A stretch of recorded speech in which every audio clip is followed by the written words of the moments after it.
Entrance programme 2024 में आप इन दो कंडीशंस पे दो एजुकेशन के साथ अप्लाई कर सकते हैं। पहली एजुकेशन क्वालिफिकेशन जो है वो बेसिकली आपका जो इंजीनियरिंग या फिर मेडिकल या फिर लॉ या फिर सीए या फिर सीएस, इनमें किसी भी विषय में किसी भी स्ट्रीम के अंदर किसी भी रिकॉग्नाइज्ड यूनिवर्सिटी से मिनिमम आपका 60% मार्क्स होना चाहिए, या फिर सीजीपीए सिस्टम है तो 6 आउट ऑफ 10 सीजीपीए आपका होना चाहिए। आप इसमें डायरेक्टली अप्लाई कर सकते हैं। लेकिन अगर आपके पास में इनमें से कोई भी बैचलर की डिग्री नहीं है तो आपके पास में दूसरी योग्यता जो है वो बेसिकली आपके पास में कोई भी बैचलर की डिग्री हो सकती है, बीए, बीकॉम, बीएससी, उसके साथ में आपके पास पीजी होना चाहिए, पोस्ट ग्रेजुएशन की डिग्री भी होनी चाहिए, और पोस्ट ग्रेजुएशन के अंदर आपके पास में मिनिमम 60% मार्क्स होने चाहिए किसी भी स्ट्रीम में, किसी भी सब्जेक्ट में, किसी भी रिकॉग्नाइज्ड यूनिवर्सिटी से, और साथ में या फिर आपके सीजीपीए है तो 6 आउट ऑफ 10 सीजीपीए आपका होना चाहिए। ये दो अलग अलग एजुकेशन क्वालिफिकेशंस है। तो पहला तो जो था वो बेसिकली जो इंजीनियरिंग, मेडिकल, लॉ, सीएस वाले कैंडिडेट्स हैं उनको केवल बैचलर की डिग्री के साथ ही अप्लाई करने का ऑप्शन है।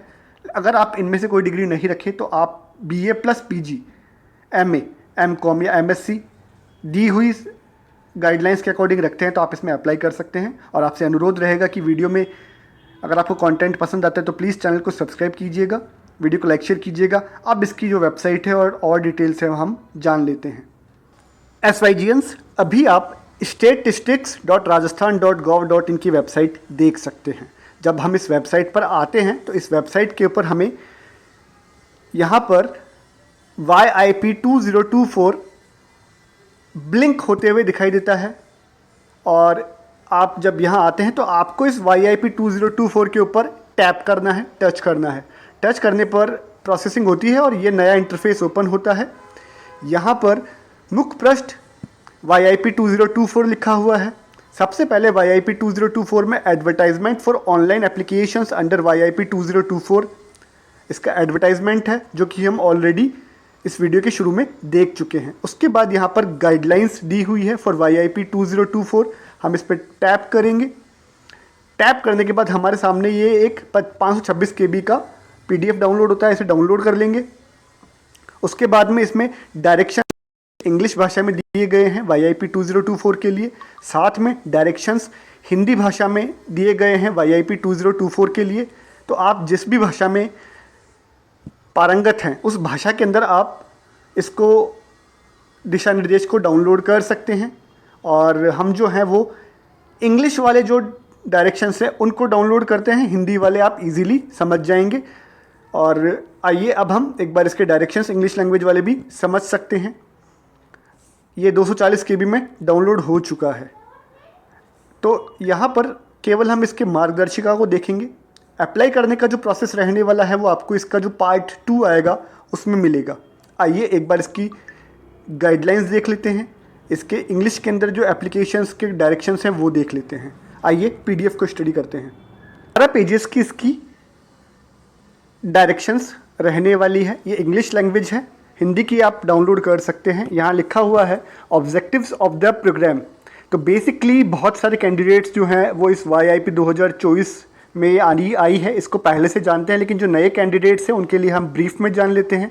इसका जो ऑब्जेक्ट है, और ये जो मैं डिटेल में आपके साथ शेयर कर रहा हूँ इसके पीछे रीज़न है क्योंकि इंटरव्यू के अंदर इसमें से बहुत सारे क्वेश्चंस आपसे पूछे जा सकते हैं। तो आप इसको स्टडी कर लीजिएगा, आप चाहे तो मेरी लैंग्वेज में इसको सुन लीजिएगा।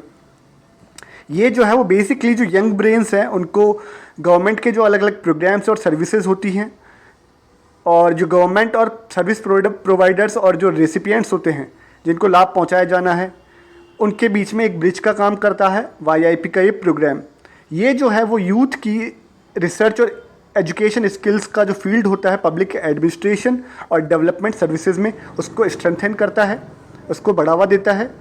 ये जो यूथ है उनका जो सर्विस डिलीवरी सिस्टम होता है उसमें एक्टिव रोल पार्टिसिपेट करने के लिए अवेयर करता है। गवर्नमेंट की जो प्रोग्राम्स हैं उनके सजेशंस, उनमें क्या और सुधार हो सकते हैं उसके बारे में एनालिसिस करना होता है, क्रिटिकल एनालिसिस। और गवर्नमेंट का जो ये स्कीम है इसमें जो यंग माइंड्स हैं उनके द्वारा जो इनोवेशंस होते हैं उनको बढ़ावा देना इसका रहता है। ये 150 इंटर्नशिप्स रहने वाली है 2024-25 के लिए। आगे देखते हैं इसकी और गाइडलाइंस। यहाँ पर लिखा हुआ है कि जो डिपार्टमेंट हेडक्वार्टर्स हैं उनके अंदर 100 कैंडिडेट्स जो हैं वो लिए जाएंगे। तो राजस्थान सरकार के जितने भी अलग अलग डिपार्टमेंट्स हैं, for example commerce department, industry department, सामाजिक सहकारिता विभाग, योजना विभाग, स्वायत्त शासन, जितने भी डिपार्टमेंट्स हैं उनमें 100 इंटर्न्स लिए जाएंगे जो कि स्टेट लेवल के इंटर्न्स रहने वाले हैं। और जितने राजस्थान के ज़िले हैं उन हर ज़िले में एक इंटर्न लिया जाएगा। राजस्थान में 50 ज़िले हैं तो 50 मल्टीप्लाई बाई 1 50, तो 150 इंटर्न्स लिए जाएंगे। स्टेटिक्स डिपार्टमेंट जो है वो इसका बेसिकली एडमिनिस्ट्रेटिव प्लान एग्जीक्यूट करेगा।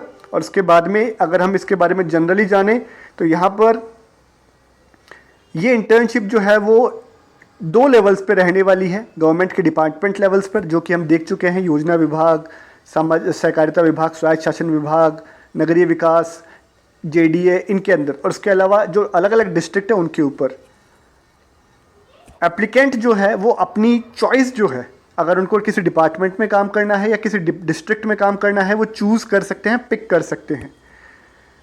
नोडल ऑफिसर जो होंगे वो इनके मेंटोर रहेंगे। इन इंटर्न्स को जो है वो सुपरवाइज़र, नोडल ऑफिसर या सुपरवाइज़र या मेंटोर के गाइडेंस में अलग अलग टास्क असाइन किए जाएंगे। फॉर एग्जांपल अगर आप किसी ज़िले में जाते हैं तो आपको ज़िले का जो कार्य प्रणाली होता है उसके बारे में जो वहाँ के डिप्टी कलेक्टर या कलेक्टर हैं उनके ऑफिस में अपॉइंट कर दिया जाएगा। अगर आप किसी विभाग में जाते हैं, फॉर एग्जांपल आप स्वास्थ्य विभाग में जाते हैं, तो आपको स्वास्थ्य विभाग का जो कार्यक्रम होता है, उसकी जो योजनाएं होती है, उनके साथ अटैच कर दिया जाएगा। मेंटोर की बात करें तो जो एडमिनिस्ट्रेटिव सेक्रेटरी है हर डिपार्टमेंट के, वो इन इंटर्न्स के मेंटोर रहने वाले हैं। उसके बाद में नोडल ऑफिसर्स भी आपके साथ में अपॉइंट किए जाएंगे जो आपको मेंटोरशिप प्रोवाइड करेंगे।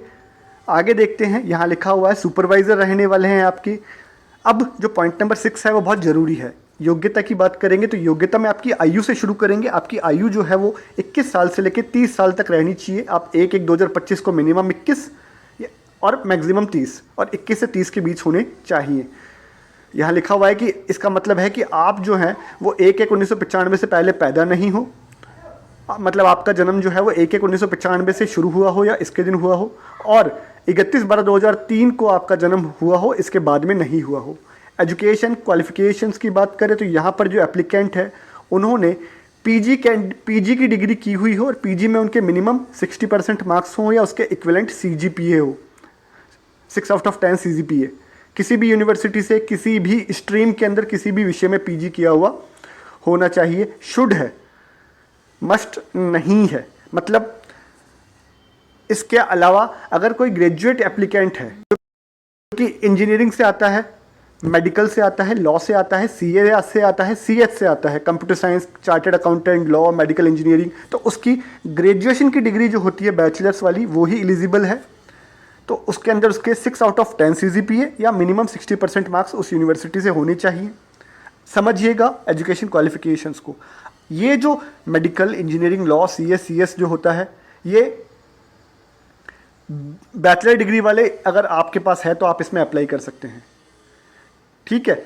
लेकिन अगर आपने बीए किया है, बीकॉम किया है, बीएससी किया है और उसके बाद में आपको पीजी भी करना ज़रूरी है, तो 2 क्राइटेरिया हो गया। एक तो ये इंजीनियरिंग, मेडिकल, लॉ, सीएस वाले हो गए, इनके लिए बीटेक है या बैचलर्स की कोई भी डिग्री है, अप्लाई कर सकते हैं। लेकिन आपके पास में ये डिग्री नहीं है, आपके पास में बैचलर ऑफ आर्ट्स है, बैचलर ऑफ साइंस है, बैचलर ऑफ कॉमर्स है, या फिर आपके पास में बैचलर्स की कोई सिंपल डिग्री है, तो आपके पास में बैचलर की डिग्री के साथ साथ पोस्ट ग्रेजुएट की डिग्री भी होनी ज़रूरी है।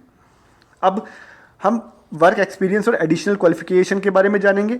ऐसे कैंडिडेट्स जिनके पास में वर्किंग एक्सपीरियंस है, उनके फील्ड का, उनको प्रायोरिटी या प्राथमिकता दी जाएगी। और इसके अलावा एडिशनल एजुकेशन, टेक्निकल क्वालिफिकेशंस होती है। आपके पास कोई और एक्सपीरियंस होता है तो इंटरव्यू में आपको उसका बेनिफिट जो कंसर्न डिपार्टमेंट या डिस्ट्रिक्ट कलेक्टर है वो देंगे। स्किल्स एंड लैंग्वेज की बात करें तो आपको कम्युनिकेशन, प्रेजेंटेशन, इंटरपर्सनल स्किल्स और सॉफ्ट स्किल्स आनी चाहिए।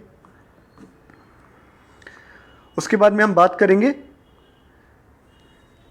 Good knowledge of English language होनी चाहिए, हिंदी लैंग्वेज आनी चाहिए, आपको आईसीटी स्किल्स होनी चाहिए, एमएस ऑफिस आना चाहिए और ऐसे ही प्रोग्राम्स आने चाहिए।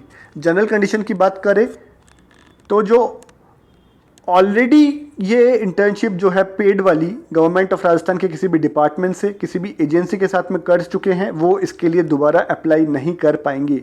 सो यहाँ देख लीजिएगा, the persons who have already completed any paid internship with any government department oblique agency in Rajasthan will not be eligible for applying for this program.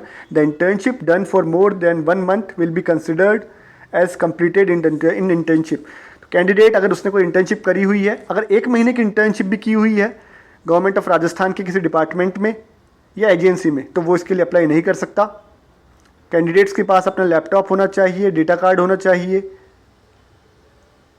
उसके बाद में सिलेक्शन प्रोसेस जो है वो बहुत इंपॉर्टेंट टॉपिक है कि यंग इंटर्न्स प्रोग्राम का जो सिलेक्शन प्रोसेस है वो क्या रहने वाला है। तो आपको अपनी SSO ID के थ्रू ऑनलाइन अप्लाई करना होगा।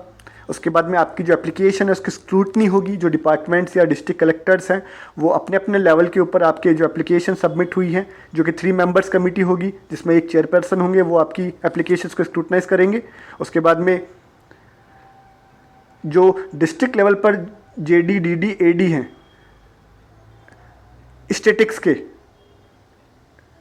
वो मेंबर रहेंगे सिलेक्शन कमेटी के। पॉइंट नंबर 7.3 जो है वो ज़्यादा इंपॉर्टेंट है, सिलेक्शन कैसे होगा। तो कई बार सिलेक्शन का क्राइटेरिया, इससे पहले मेरी कुछ कैंडिडेट से फीडबैक लिए हैं, तो उन्होंने, किसी ने कहा कि उनका ग्रुप डिस्कशन हुआ है, किसी ने कहा कि उनका केवल इंटरव्यू हुआ है। तो इसके लिए YIP के बहुत सारे वीडियोस जो हैं आपको स्किल यूथ गुरुकुल के इस प्लेटफॉर्म पर मिल जाएंगे। आप उन वीडियोस को देख सकते हैं। डिपार्टमेंट्स के बारे में रिसर्च करके आपके साथ वीडियो शेयर किए गए हैं। इंटरव्यू में क्या टॉपिक्स रहने वाले हैं वो बताए गए हैं। GD अगर हुआ है तो क्या टॉपिक रहने वाले हैं, उन वीडियोज़ में ऑलरेडी कवर किए जा चुके हैं। उन वीडियोज़ के लिंक या प्लेलिस्ट का लिंक नीचे डिस्क्रिप्शन में आपको मिल जाएगा। तो इंटरव्यू तो मस्ट है, होगा ही होगा। GD कोई डिपार्टमेंट करवा भी सकता है, नहीं भी करवा सकता। सेम डिस्ट्रिक्ट में भी यही रूल है, इंटरव्यू होगा, GD हो भी सकता है या नहीं भी हो सकता, लेकिन आपको दोनों के लिए तैयार रहना है। तो यहाँ पर जहाँ तक मैं समझ पा रहा हूँ, यहाँ अगर इन्होंने 100 मार्क्स दिए हैं तो शायद GD भी होगा, चांसेस बहुत ज़्यादा हैं। अब ऐसे कैंडिडेट्स जो एलिजिबल रहते हैं उनको ग्रुप डिस्कशन और पर्सनल इंटरव्यू के लिए बुलाया जाएगा। इंटरव्यू जो है वो 3 मेंबर इंटरव्यू के पैनल, और GD पैनल जो है जो असेस करेगा कैंडिडेट्स को 3 मेंबर्स का होगा, और उनके अंदर जो रैंक है वो डिप्टी कलेक्टर या असिस्टेंट डायरेक्टर की रहने वाली है। सिलेक्शन जो है उसमें 200 मार्क्स का क्राइटेरिया रहेगा, ग्रुप डिस्कशन 100 मार्क्स का, पर्सनल इंटरव्यू 100 मार्क्स का। उसके बाद में selection and allotment of internship. Merit list जो है वो 150 सीट्स है, उसका 1.25 टाइम निकाली जाएगी। मतलब 150 सीट तो 150 सीट फिक्स है, जो कि सेलेक्ट होंगे उनमें 150 तो सेलेक्ट होंगे ही होंगे, लेकिन जो लिस्ट है वो बेसिकली 150 प्लस 150 का 1/4 कितना होता है आप कैलकुलेट करके देख लीजिएगा। उतने की लिस्ट निकाली जाएगी, और जो इसका 25% है 1.2 टाइम्स का, वो 25% जो है वो वेटिंग लिस्ट में रखा जाएगा। तो जो सेलेक्ट होंगे उनमें वेटिंग लिस्ट भी रहने वाली है। टाइमलाइन की बात करें तो यहाँ पर बेसिकली जो डिपार्टमेंट्स और डिस्ट्रिक्ट्स हैं उनको सारा सिलेक्शन प्रोसेस जो है वो डायरेक्टर ऑफ इकोनॉमिक्स को 45 डेज़ के अंदर एप्लीकेशन के सबमिट कर देना है। डिपार्टमेंट ऑफ इंटर्नशिप्स के बारे में बात करें तो यहाँ पर जो एप्लीकेशंस हैं उनको अपनी नॉलेज के अकॉर्डिंग उनकी स्कीम्स, प्रोग्राम्स, और जिसमें उनकी चॉइस है। फॉर एग्जांपल आप साइंस से हैं तो आप टेक्निकल वाला कोई फील्ड देख सकते हैं, आप कॉमर्स से हैं तो आप कॉमर्स वाला कोई फील्ड देख सकते हैं, आप BSc कर रखिए तो आप एजुकेशन या फिर आप साइंस का कोई फील्ड देख सकते हैं। तो आप अपनी एजुकेशन या आपकी चॉइस के अकॉर्डिंग फ्री हैं, आप कोई भी अपने डिपार्टमेंट्स इसमें चूज़ कर सकते हैं। जो इंटर्न्स हैं डिस्ट्रिक्ट्स में अप्लाई जो प्रोवाइड में ऐसे इंटर्न्स जो डिस्ट्रिक्ट्स में डिप्लॉय किए जाएंगे, उनके मेंटोर्स जो हैं वो डिस्ट्रिक्ट कलेक्टर रहने वाले हैं। अब डिपार्टमेंट्स की लिस्ट जो है वो एनेक्सर A में दी हुई है, आप एनेक्सर A देख सकते हैं। इंटर्नशिप की जो ड्यूरेशन है वो बेसिकली 1/1/2025 से 31/12/2025 तक लगभग 1 साल के लिए रहने वाली है। इसको कंप्लीट करने के बाद में बीच में एक असेसमेंट भी होगा आपका, और आपको जो है टाइम पीरियड बढ़ा दिया जाएगा और सर्टिफिकेट दिया जाएगा। अटेंडेंस एंड वर्किंग डेज आप देख लीजिएगा। उसके बाद में हम बात करते हैं इसकी और डिटेल्स की। लीव्स देख लीजिएगा। स्टाइपेंड की बात करें तो इसमें 30,000 रुपये प्रति माह आपको स्टाइपेंड दिया जाएगा, और 2500 रुपये आपको आपका लैपटॉप प्लस इंटरनेट के चार्जेस के लिए दिए जाएंगे। तो आपका 32,500 रुपीज़ पर मंथ रहने वाला है। अब इसके अंदर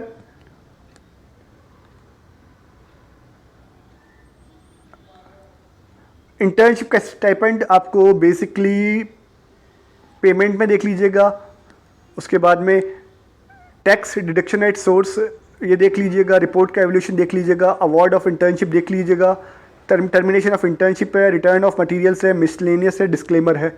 ये एनेक्चर ए जो है वो बहुत ज़रूरी है। इसके अंदर राजस्थान गवर्नमेंट के सारे डिपार्टमेंट्स दिए हुए हैं। यहाँ पर पहला डिपार्टमेंट आप देख सकते हैं, आपका सब्जेक्ट में आपके पास में जो ग्रेड डिग्री है उसमें जो सब्जेक्ट है उस सब्जेक्ट के बेसिस के ऊपर आपको चूज़ करना है तो बेटर रहेगा, क्योंकि आपका सब्जेक्ट जो है वो उस डिपार्टमेंट से मैच करेगा तो बेटर रहेगा।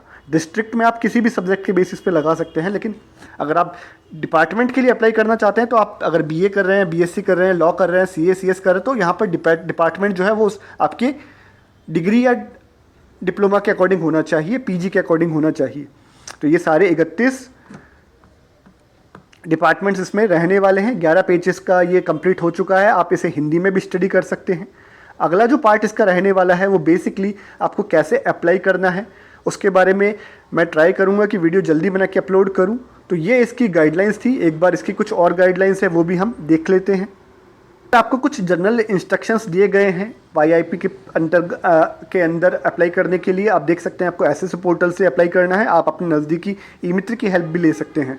यहाँ पर आपको जो है डिपार्टमेंट की लिस्ट जो है वो एनेक्चर ए में आ गई है। 11/12/2024 से स्टार्ट हो चुका है। 25/12/2024 को 12 बजे तक आप ऑनलाइन अप्लाई कर सकते हैं SSID के थ्रू। आपको जो है इसमें अपनी डिटेल्स को बिल्कुल सही से भरना है, और टेक्निकल एरर के लिए डिपार्टमेंट जो है वो कहता है कि आप जितना जल्दी भरेंगे, टाइम से पहले भरेंगे उतना अच्छा है। आपको आपका एप्लीकेशन सबमिट करने से पहले डबल चेक कर लेना है, अपनी बेसिक डिटेल्स अच्छे से चेक कर लेनी है, एकेडमिक डिटेल्स अच्छे से चेक कर लेनी है, डिपार्टमेंट्स आप कौन सा भर रहे हैं वो अच्छे से चेक कर लेना है। आपको अपने सारे डॉक्यूमेंट्स जो हैं वो PDF के अंदर इसमें सबमिट करने होंगे, फ़ोटो वगैरह सबमिट करनी होगी, और एलिजिबिलिटी डॉक्यूमेंट्स अगर आपका एक्सपीरियंस वगैरह है तो वो भी PDF में आप सबमिट कर सकते हैं। गाइडलाइंस आपके सामने हैं। इनकम्प्लीट एप्लीकेशंस जो है वो एक्सेप्ट नहीं होगी। आपको अगर कांटेक्ट करना है तो नीचे टेलीफोन नंबर दिए हुए हैं, 10 to 5 वर्किंग डेज़ में। एड्रेस दिया हुआ है आपको, room number 211, directorate of economics and statistics, north block, योजना भवन, तिलक मार्ग, सी स्कीम, जयपुर। आप पर्सनली जा सकते हैं, लेटर लिख सकते हैं, या फिर आप मेल कर सकते हैं yip.des@rajasthan.gov.in। ये जो था पार्ट 1 है। पार्ट 2 के अंदर हो सकता है हम इसकी एप्लीकेशन को कैसे सबमिट करना है उसके बारे में बात करें। तो मिलते हैं इसके अगले पार्ट में। ये वीडियो देखने के लिए धन्यवाद। आप सभी SYGMs व्यूवर्स को शुभकामनाएं।